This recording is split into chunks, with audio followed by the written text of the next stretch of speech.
एक single grenade और 8 kills and पूरी की पूरी स्क्वाड हवे में सिर्फ 1 सेकंड में एलिमिनेट हो गई। एंड बेस्ट इंटरनेशनल लॉबी में एक सिंगल बंदे ने 1 वर्सेस 8 सिचुएशन से यहाँ पे बूया पुल कर दिया, वो भी लास्ट सर्कल में हील बैटल करके, जिसे देखकर आप लिटरली शॉक रह जाओगे। तो हेलो दोस्तों, स्वागत है आप सभी का फैक्ट स्टोरेज के एक और बहुत ही क्रेजी और इंटरेस्टिंग सी वीडियो में। एंड आज की इस वीडियो में आपको फ्री फायर ई स्पोर्ट्स के 10 सबसे ग्रेटेस्ट एंड बेस्ट क्लचेस के बारे में बताने वाला हूँ इस साल 2025 के। एंड इस साल तो भाई फ्री फायर ई स्पोर्ट्स से कुछ क्रेजी ही कमबैक किया है। इंडिया में भी कमबैक हुआ ई स्पोर्ट्स का ऑफिशियल टूर्नामेंट देखने को मिला एंड ऑल्सो बहुत सारे अनऑफिशियल टूर्नामेंट चल भी रहे हैं। एंड इन्हीं नेशनल एंड इंटरनेशनल टूर्नामेंट्स में से मैं आपको कुछ बहुत ही बेहतरीन क्लचेस को दिखाने वाला हूँ। तो वीडियो बहुत ही कमाल की होने वाली है, सो अभी से वीडियो को लाइक कर देना, नहीं हो तो सब्सक्राइब कर देना। चलिए वीडियो को स्टार्ट करते हैं एंड बढ़ते हैं ग्रेटेस्ट क्लच नंबर 10 की तरफ। तो गाइस ये क्लच देखा गया था नॉन स्टॉप गेमिंग के लाइव पे। X team tycoon player and currently Olympians की तरफ से खेलने वाले प्लेयर अमीन, उनके सामने पूरी की पूरी team Bpro esports and total gaming esports होती है। वो दोनों टीम फाइट कर रही होती है, लेकिन इधर से टीटी अमीन का एक नेड आता है एंड वो नेड यहाँ पे उनके पास 3 नेट्स होते हैं, वो तीनों नेट्स को फेंकते हैं एंड भाई वो 3 ग्रेनेड ब्लास्ट होते हैं एंड उन 3 नेट से अमीन यहाँ पे 10 किल्स लेते हैं। यानी अकेले वो पूरी बीप्रो स्पोर्ट एंड पूरी टोटल गेमिंग स्पोर्ट्स को अकेले नेट से यहाँ पे वाइप आउट कर देते हैं एंड एक साथ भाई 8 किल्स ले लेते हैं,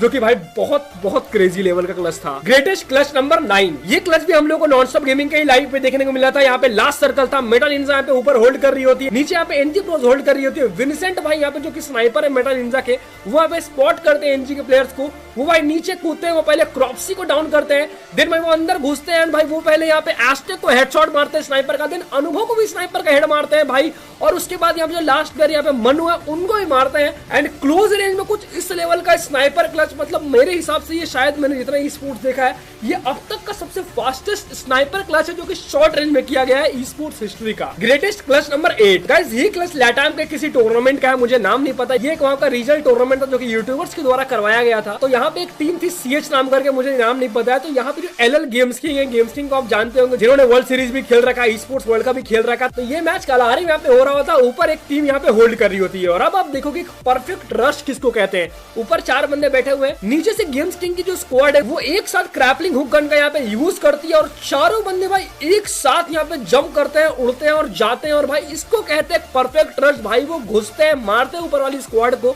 एंड आज तक मैंने कुछ ऐसा क्लच, कुछ ऐसा रश, इतना परफेक्ट एंड कोऑर्डिनेटेड रश के चारों बंदे एक साथ यहाँ पे घुसते हैं, मारते हैं, वो भी हवा में उड़कर ऊपर जाके अटैक करते हैं, ऐसा क्लच मैंने कभी देखा ही नहीं था। ग्रेटेस्ट क्लच नंबर 7, ये इसी साल के साउथ ईस्ट एशिया के जो क्वालिफायर्स हुए थे उसका ये टूर्नामेंट का क्लिप है। यहाँ पे लास्ट सर्कल में 3 टीम्स होती है, flash, RRQ and P sports. P sports के 4 बंदे अलाइव होते हैं, फ्लैश के 3 बंदे अलाइव होते हैं। भाई यहाँ पे आरआरक्यू के जो अबे है वो यहाँ पे अकेले जोन के बाहर यहाँ पे सर्वाइव कर रहे होते हैं। जोन एक बहुत ही इनएप्रोप्रिएट एंगल है बनता है। यहाँ पे अबे को आप देख सकते हो, वो जोन के अंदर सर्वाइव कर रहे हैं, वो लगातार हील बैटल कर रहे हैं, वो इंतजार करने की फ्लैश एंड यहाँ पे जो पी स्पोर्ट्स है वो यहाँ पे फाइट करे, और उनका ये चीज होता है वो कंटिन्यूअस हील बैटल करते हैं एंड देन वो क्रैपलिंग हुक गन का यूज करके यहाँ पे जोन के अंदर आते हैं। Flash and P sports fight करती है एंड यहाँ पे अबे आते हैं एकदम एग्जैक्ट मौके पे, वो थर्ड पार्टी करते हैं, अकेला बंदा पी स्पोर्ट्स पे चढ़ता है, उनको मारता है एंड एक इम्पॉसिबल बुया लेके चला जाता है। भाई यहाँ पे आप देख सकते हो विन रेशियो उनका सिर्फ 5% था, फिर भी वो 95% वाले के अगेंस्ट में ये बुया निकालकर चले आते हैं। एंड ये इस साल का तो one of the best solo clutch था। ग्रेटेस्ट क्लच नंबर 6,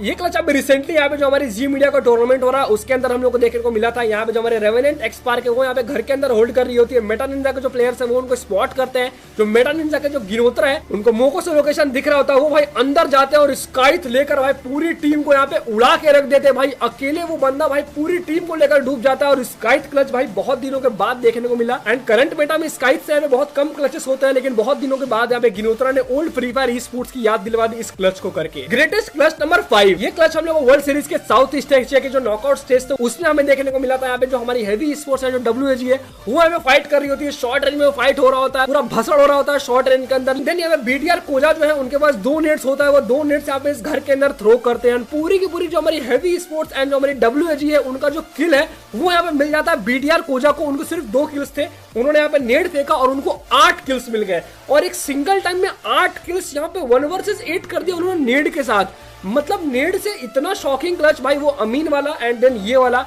कुछ अलग ही लेवल का था। एंड इस क्लच को मैंने ऊपर इसीलिए रखा है क्योंकि भाई ये जो क्लच है ये बिल्कुल इंटरनेशनल लॉबी में की गई थी एंड वर्ल्ड के बेस्ट टीम्स के अगेंस्ट की गई थी। ग्रेटेस्ट क्लच नंबर 4, ये क्लच भी हम लोग को नॉन स्टॉप गेमिंग के यहाँ पे लाइव पे देखने को मिला था। जो हमारी एनजी प्रोज है, जो कि इंडिया की बोला जाए तो अभी सबसे कंसिस्टेंट एंड सबसे बेस्ट टीम है, वो यहाँ पे लॉन्च पैड का यूज करके यहाँ पे रोटेट करना चाह रही थी, लेकिन उनको ये नहीं पता था कि यहाँ पे तुरंत यहाँ पे मेटा निंजा जो है वो खुद यहाँ पे लॉन्च पैड यूज करके आई है। वो लोग यहाँ पे उड़ते हैं, यहाँ पे एनजी वाले वो लोग यहाँ पे जैसे हवे में जाते हैं भाई, पीछे से मेटा निंजा का जो आरएनएस है उनका अटैक आता है और वो आरएनएस अकेले पूरी की पूरी एनजी को हवे में उड़ा के रख देता है। मतलब एक बंदा पूरी एनजी को हवे में मार देता है, आरएनएस फायर करते हैं और पूरी की पूरी एनजी को यहाँ पे मतलब निस्तो नाबूद करके रख देते हैं। शायद 3 या 2 किल्स उनको हेड से मिले थे और 2 किल्स बॉडी से मिले थे। 1v4 कर देते हैं आरएनएस, वो भी हवे में, वो भी बेस्ट टीम के अगेंस्ट। भाई ये किस लेवल का क्लच था भाई, मेरे पास वर्ड्स नहीं बचे भाई इस क्लच की तारीफ करने के लिए। ग्रेटेस्ट क्लच नंबर 3, एंड ये क्लच भाई किसने नहीं देखा है, हर किसी को पता है इस क्लच के बारे में। ये क्लच इतना ज्यादा वायरल हुआ था, जो हमारे फ्री फायर वर्ल्ड सीरीज का जो ग्रैंड फाइनल था उसी में ये फाइट हुआ था बिटवीन फ्लुक्सो एंड एजी ग्लोबल। एक मोमेंट में जो एजी ग्लोबल है उनके सभी प्लेयर्स मर जाते हैं, उनके सभी प्लेयर्स एलिमिनेट होते हैं, लास्ट टाइम पे ड्यू सर्वाइव करते हैं और उसके बाद ड्यू भाई एक ऐसा क्लच कर देते हैं, एक ऐसा इम्पॉसिबल, असंभव, आश्चर्यजनक क्लच कर देते हैं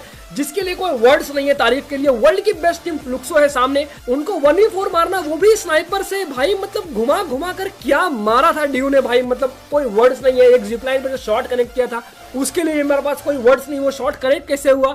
ये एक ऐसा क्लच था जो कि फ्री फायर ई स्पोर्ट्स की हिस्ट्री में हमेशा याद रखा जाएगा। ग्रेटेस्ट क्लच नंबर 2, ये क्लच हम लोग को देखने को मिला था वियतनाम के बीबुया के टूर्नामेंट में। Total gaming e sports rotate कर रही होती है, देन यहाँ पे उन्हीं के बगल से डब्ल्यूएजी भी रोटेट कर रही होती है, देन ये फाइट होता है, यहाँ पे टीजी वाले अपने प्लेयर्स को खोते हैं एंड देन यहाँ पे माफिया शो करते हैं कि वो इंडिया के one of the best experience players में से एक है। कितना एक्सपीरियंस उनके अंदर भरा हुआ है, कितना स्किल है वो यहाँ पे दिखाते हैं। सामने डब्ल्यूएजी है जो कि काफी इंटरनेशनल यहाँ पे एक्सपीरियंस रखती है भाई, उनको ये बंदा 1 वर्सेस 4 मार देता है, अकेले मारता है। वो पहले डबल स्नाइपर से 3 बंदों को मारते हैं, किसी को पता नहीं चलता कि यहाँ पे माफिया यहाँ पे मार कहां से रहे हैं, लेकिन यहाँ पे उनका आखिरी प्लेयर यहाँ पे बंदों को रिवाइव देता है। डब्ल्यूएजी वाले रिवाइव होकर वापस यहीं लैंड करते हैं, देन माफिया फिर से उन पर चार्जिंग करते हैं एज ए स्नाइपर भाई, पूरा घुस कर एक काफी बढ़िया एंगल क्रिएशन करके भाई माफिया पूरी पूरी डब्ल्यूएजी को लेकर डूब जाते हैं। एंड ऐसे तो ये 1 वर्सेस 4 था, अकेले उन्होंने मारा था, लेकिन जो प्लेयर्स रिवाइव हुए थे तो उनके वजह से जो माफिया उनको 6 किल्स मिल जाते हैं। एक टीम को मारकर 6 किल्स स्नाइपर के साथ शॉर्ट रेंज में, लॉन्ग रेंज में, कुछ ऐसा लेवल का क्लच भाई माफिया ने किया जिसे उन्होंने प्रूव किया कि भाई क्यों वो मोस्ट एक्सपीरियंस प्लेयर है इंडिया के अंदर। ग्रेटेस्ट क्लच नंबर 1, एंड ये क्लच किया था एचएच मार्वल ने, जो कि अब हमारे बीच नहीं है, लेकिन ई स्पोर्ट्स को लेकर इनका डेडिकेशन को हमेशा याद रखा जाएगा। बाकी ये क्लच सिर्फ इस वीडियो का बेस्ट क्लच नहीं है, इस साल का बेस्ट क्लच नहीं है, बल्कि ये क्लच भाई अब तक के free fire e sports history का सबसे बेस्ट क्लच है। क्यों? क्योंकि ये जो क्लच मार्वल ने किया था, इस क्लच को करने से, इस मैच को खेलने से सिर्फ 2 घंटे पहले उनको ब्लड की वॉमिटिंग हुई थी, खून की उल्टियां हुई थी। वॉमिटिंग का रीजन था कि इनको यहाँ पे एसाइटिस नाम की एक बीमारी हो गई थी। अगर आपको नहीं पता तो मैं आपको थोड़ा सा बता दूं कि एसाइटिस एक ऐसी बीमारी होती है, जहां तक मैंने रिसर्च किया, कि आपके पेट में जो है वो पानी जम जाता है एंड वो बहुत पेन करता है, आपको मूव तक होने नहीं देता है। और आप इस क्लच को यहाँ पे साफ साफ करते हुए देख सकते हो, मार्वल की बॉडी में कोई मूवमेंट नहीं है, वो बंदा मार रहे हैं, वो बिल्कुल आराम से बोल रहे हैं। लेकिन वही है कि हम और आप तो उनके पेन को नहीं समझ सकते, लेकिन उनका डेडिकेशन देखो तुम, कि यहाँ पे खून की उल्टियां हुई है 2 घंटे पहले मैच से, फिर भी वो ई स्पोर्ट्स खेल रहे हैं, टूर्नामेंट खेल रहे हैं और अपना बेस्ट दे रहे हैं, क्लच कर रहे हैं। सोचो मार्वल कितने पेन में थे इस क्लच को करने टाइम, लेकिन फिर भी उन्होंने ई स्पोर्ट्स की तरफ डेडिकेशन दिखाया, उन्होंने मैच खेलने का डिसीजन लिया एंड उन्होंने राइजिंग गॉड्स का 1 वर्सेस 3 किया। बाकी चलिए यही थी आज की वीडियो, उम्मीद करता हूं वीडियो आपको अच्छी लगी। वीडियो को लाइक कर देना, शेयर कर देना एंड कमेंट में ये बताने की जरूरत नहीं है कि बेस्ट क्लच कौन सा था। ऑफ कोर्स टॉप 1 का जो क्लच था वो सबसे बेस्ट था। बाकी बस सब्सक्राइब कर देना। चलिए मिलते हैं अगली वीडियो में, तब तक के लिए थैंक्स फॉर वॉचिंग।